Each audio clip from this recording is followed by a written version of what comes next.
Hello and welcome to पैसा live. आज हमारे साथ एक बहुत स्पेशल गेस्ट है, मिस्टर योगेश अग्रवाल, जो है founder and CEO on surety के।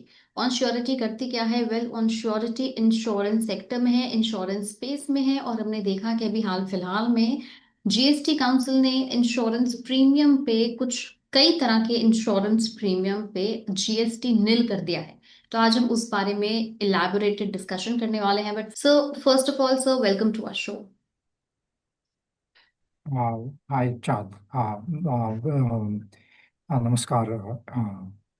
आपके दर्शकों को, एबीपी के दर्शकों को। सर, हमने देखा कि अभी जीएसटी काउंसिल ने एक बहुत बड़ा बदलाव किया है। मच अवेटेड था, एंटिसिपेटेड तो खैर नहीं था, बट हाँ, उम्मीद थी कि इस तरह का कुछ होना जरूर चाहिए इंश्योरेंस स्पेस में।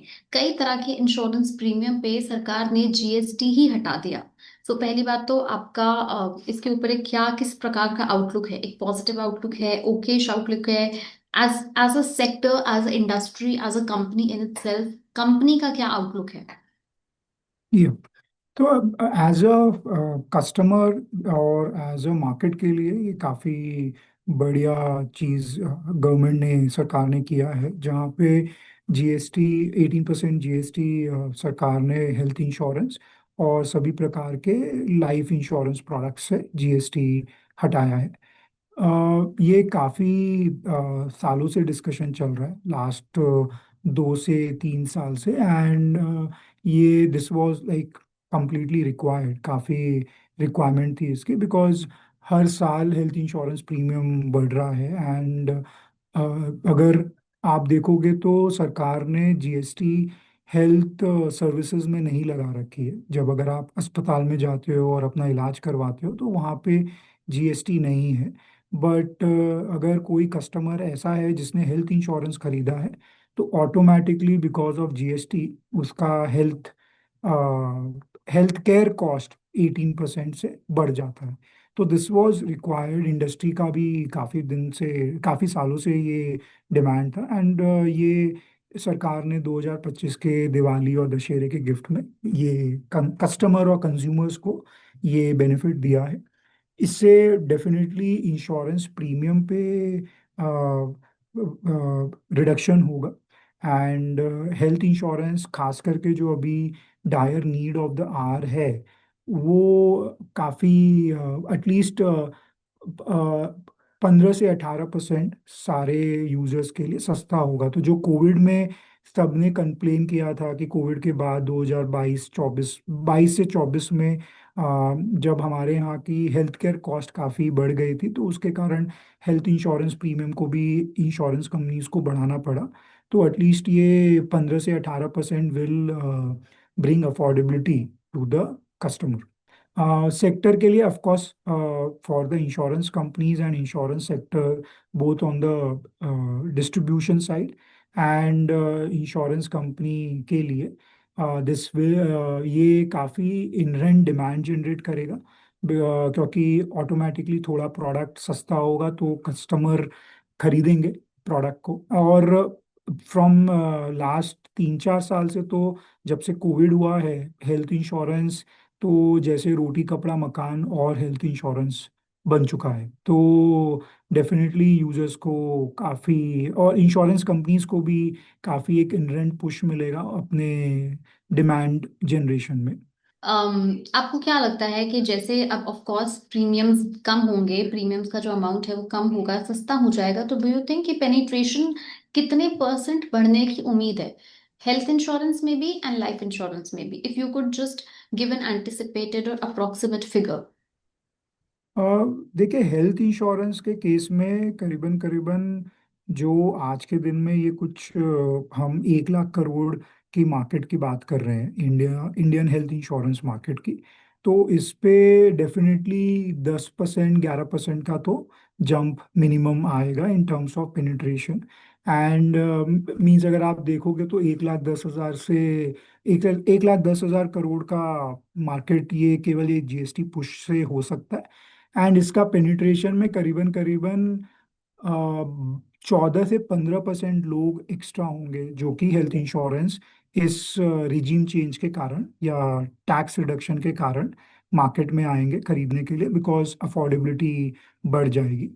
लाइफ इंश्योरेंस के केस में ये जो जीएसटी था वो typically term life insurance product पे 18% था, और बाकी सारे प्रोडक्ट में जीएसटी दर कम थी, काफ़ी कम था। तो इसके कारण टर्म लाइफ इंश्योरेंस का डिमांड अगेन बढ़ेगा, उसका जो प्रीमियम है वो और अफोर्डेबल होगा।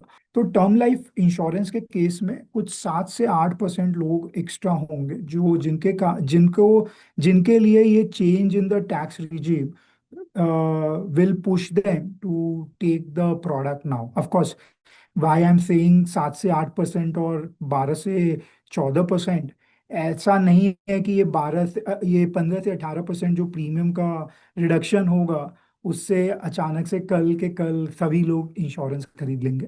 तो हमारा एक्सपेक्टेशन ये है कि इतना प्रतिशत 7 से 8% टर्म लाइफ में और 12 से 14% हेल्थ इंश्योरेंस में, उतने लोग मार्केट में एक्स्ट्रा आएंगे जो हेल्थ इंश्योरेंस और लाइफ इंश्योरेंस लेंगे। यूलिप्स को भी जीएसटी फ्री कर दिया, तो यूलिप एक ऐसा कॉम्बिनेशन है जो वेल्थ क्रिएशन और इंश्योरेंस दोनों का ही काम करता है। तो व्हाट डू यू थिंक कि यूलिप काफी टाइम से मार्केट में अट्रैक्टिव नहीं थे, एग्जिस्ट करते थे बट इतना अट्रैक्टिव नहीं प्रोडक्ट की तरह देखे जाते थे, but do you think that now ULIPs will seem as a more relevant product? तो यूलिप की हम जब बात करें, अब यूलिप का सबसे बड़ा कंपटीशन है mutual fund. And mutual fund में जिस तरीके से एसआईपी मार्केट और म्यूचुअल फंड का अवेयरनेस हुआ है, वहाँ पे यूलिप काफ़ी पीछे चले गए हैं। एंड वो product wise mutual fund is a much better product in compare to the ULIP, because आप जब म्यूचुअल फंड खरीदने जाते हो तो because of the SIP thing एक रेगुलर मंथली इन्वेस्टमेंट होता है। Again different types of funds हैं, एक्सपेंस रेशियो काफ़ी कम है म्यूचुअल फंड में। आपके पास एक डायरेक्ट म्यूचुअल फंड का भी ऑप्शन है जो काफ़ी अच्छा रिटर्न फिर यूजर्स को देता है। एंड अगेन आप जब बात करते हो आपस के इंटरनल सर्कल में अपने फ्रेंड्स के बात से, आप म्यूचुअल फंड के बारे में ज़्यादा बात करते हो comparatively ULIP.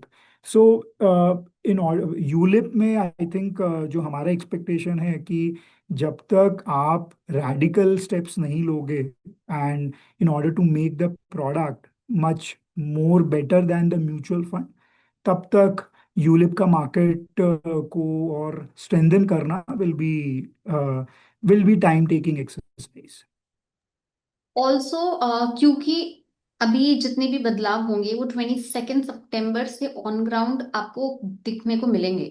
So do you think कि ये वाला जो क्वार्टर है इसके अंदर कुछ इसका रेवेन्यू, कंपनीज के रेवेन्यू पर कुछ इम्पैक्ट पड़ सकता है एग्जिस्टिंग क्वार्टर में, और फिर लॉन्गर रन में एग्जिस्टिंग, कंप्लीट हाँ। फाइनेंशियल ईयर होते होते, मतलब do you think it's going to balance itself or is it going to impact?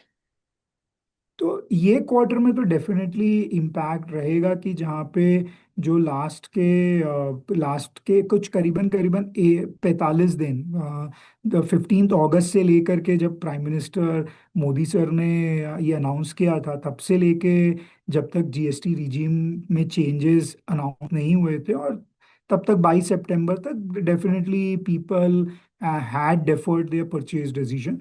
तो वो इस क्वार्टर के सेल्स में और टोटल रेवेन्यू के नंबर्स में for insurance companies it will get reflected.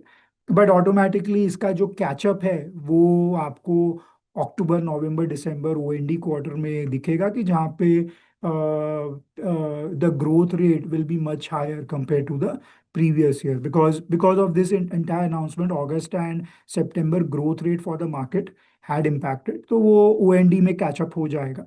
End of course ओएनडी और जेएफएम, खास करके जेएफएम जहाँ पे because of the taxation reason people purchase products, this particular change and the reduction in the price will have an impact on the increase in the demand। तो ये हम इस तरीके से एक्सपेक्ट कर रहे हैं कि जीएफएम वाला जो क्वार्टर है, this will be like a real test कि ये इंश्योरेंस प्रीमियम रिडक्शन पे कितना डिमांड एक्स्ट्रा जनरेट करता है। काइंड ऑफ अपना प्राइस इलास्टिसिटी है कि ये 18% के रिडक्शन के प्राइस में करीबन करीबन 12 से 14% इन्हांसमेंट इन द डिमांड होगा। तो अगर हम एक इंडियन इंडस्ट्री पर्सपेक्टिव से देख के चलें तो by the 31st March of 2026, where do you see the insurance industry in India separately, health insurance separate, life insurance separate? वो फिगर क्या उम्मीद करते हैं, क्या फिगर हो सकती है या कितना परसेंटेज हाइक आ सकता है in the terms of penetration? So overall जो ग्रोथ रेट है हेल्थ इंश्योरेंस में, वो देखिए लास्ट 5 साल से CAGR growth rate was running between 25 to 30%। Because last 1 डेढ़ साल से ये ग्रोथ टेपर डाउन हो गया है, जहाँ पे the natural growth rate is now hitting at around 12 to 13%। इस साल because of the GST change, ये rate of growth for the market और for the insurance company, health insurance sector will be somewhere around 17 18%. तो it will not be a very very significant jump because the denominator जो अब 1 लाख करोड़ के market पे अब growth rate लाना will be a slower thing. तो वो कुछ 17 18% का ग्रोथ रेट तो आ जाएगा। सेम चीज on the life insurance side, वो जो मार्केट 8 to 9% CAGR से ग्रो कर रहा है काफी लाइफ इंश्योरेंस कंपनीज के लिए, तो करीबन करीबन वहां पे 2% 2.5% का एडिशनल ग्रोथ रेट दिख सकता है। जीएसटी काउंसिल ने तो खैर अपनी तरफ से एक कदम आगे बढ़ा लिया है प्रोडक्ट को और अट्रैक्टिव बनाने के लिए और रीचेबल, अफोर्डेबल, एक्सेसिबल बनाने के लिए, but do you think there is something else also required जो इस इंश्योरेंस की पेनिट्रेशन को और स्ट्रॉन्ग कर दे और डीपर कर दे इंडिया में? Because being a country of 150 crore, the penetration is still very less. Maybe one more तो change that you or the sector or the industry still requires. I think एक जो सबसे बड़ा चेंज एज अ सेक्टर हमें जो करना चाहिए कि can we introduce insurance as a chapter on the education field, कि जब आप इधर इन क्लास +2 लेवल पे या कॉलेज पे just have like at least one subject as insurance under it. Because आज के दिन में when we also go and see the market, there are like very educated customers who still does have like lot of gaps in the why insurance is required। तो अभी भी there is a school of thought insurance is a saving product, but insurance is not a saving product, it's a risk management product। तो वो किस scenario पे how it really helps this is, if this can we do it across automatically the penetration will come up. Because आज भी जब हम अपने customer से बात करते हैं और कुछ कुछ एक्टिविटीज देखते हैं, तो वहाँ पे देर आर ओकेशंस जहाँ पे कस्टमर ऑलरेडी हॉस्पिटल में है या उनके फैमिली मेंबर हॉस्पिटल में है, और अब उस सिचुएशन में जाके वो इंश्योरेंस खरीद रहे हैं। तो insurance is not like an ATM card और अ लोन कि जब आपको चाहिए And आप people say the sooner the better. हाँ, द सूनर द बेटर। तो इसीलिए क्या है कि अगर आपको एजुकेशन में ही समझ में आ जाएगा कि जब मैं ग्रेजुएशन के बाद when I am doing my first job, तो उस समय मेरे को सबसे पहले एक लाइफ इंश्योरेंस और एक हेल्थ इंश्योरेंस लेना चाहिए। अगर वो होता है, एजुकेशन एंड अवेयरनेस बढ़ जाता है, तो ऑटोमेटिकली डिस्ट्रीब्यूशन कॉस्ट जो सबसे ज़्यादा है हमारे सेक्टर में, जहाँ पे म्यूचुअल फंड में अब जो डिस्ट्रीब्यूशन कॉस्ट है वो 0.3 0.4% ऑफ द AUM पे बैठ रहा है at a weighted average basis. हम यहाँ पे अभी भी 22 से 25% हमारा जो प्रीमियम इंश्योरेंस कंपनी कलेक्ट करती है वो डिस्ट्रीब्यूशन में चला जाता है। तो वो जो फंडामेंटल शिफ्ट है in order to reduce the distribution cost can only happen जब लोगों को पता हो कि क्या इंश्योरेंस होता है, क्यों ज़रूरत है। And this can, if this can actually get attached to the education process, I think 85 to 90% of the work done to make insurance affordable will happen because distribution अपने आप ही सस्ता हो जाएगा उसके बाद। Basically, right awareness at an early age is what is required. Yes। Well, thanks so much, sir, for sharing all your insights on insurance and your outlook and your insights on the impact of GST on this sector. And let's just see कि 22 तारीख को on ground जब बदलाव आता है तो उसके बाद किस तरह की लहर आती है। मतलब क्या लोग एकदम रश, हमें एक मैड रश देखने को मिलेगा कि हाँ अब तो करा ही लेते हैं, जिन्होंने प्रीमियम नहीं पे करे थे, जिनके ड्यू है वो और खुश हो जाएंगे कि चलो बढ़िया है, थोड़े दिन का इंतजार ही सही, बट कुछ तो पॉकेट हम्म। में एक्स्ट्रा बचा। And let's just see, maybe एक क्वार्टर वेट करने के बाद हमें ऑन ग्राउंड रियलिटी पता चलेगी, like has it made any impact or is it still going to take some time. Yes. तो या तो देखते हैं कि क्या 22 सितंबर के बाद how are market changes, we are also looking forward for it. Right. Thank you so much for joining with us, thank you for coming. Thanks, thanks,